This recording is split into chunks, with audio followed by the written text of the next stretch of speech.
The Midnight Gang, Chapter 25. The boy protests too much.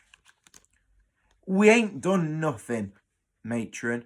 If we had done something, which we ain't, then you'd have us to bang us to rights. But we ain't. All right, said George. Matron looked him straight in the eye. The lady was clearly not convinced.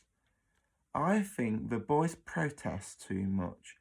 I have just had the hospital principal on the phone, sequenting Strillers himself, and he was fuming. Sir Quentin said some small-footed patients had been down in the freezer room in the middle of the night, and there were wheelchair tracks too. I know it's you. Who else can it be? Now, will any of you wicked lot confess? All the children fell silent. No one knew how to talk their way out of this. Then, from the corner of the ward came a voice. I was awake all night, matron. It was Sally. And everyone else was asleep the whole time. So, it couldn't have been them. Swear it, demanded matron. I swear, matron.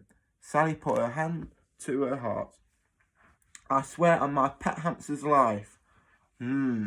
Purred matron. This stopped the lady in her tracks. Well, you should know. I have my eye on every single one of you now. Tom. Yes, matron, replied the boy, trembling in fear. You will be taken down to the x-ray room in 5 minutes. They need to check on that pathetic little bump on your head. With any luck, you'll be out of hospital by lunchtime. Yes, matron, replied Tom. The lady turned on her heels and marched back into her office. Tom lay back in his bed in sorrow. The last thing he wanted to do was leave his new friends at the hospital. For the first time in his life, Tom felt like he belonged somewhere. His parents travelled abroad so much for his father's work, he felt like he had never had a home. And as for his posh boarding school, St. Willets, Tom thought of his time there as a prison sentence.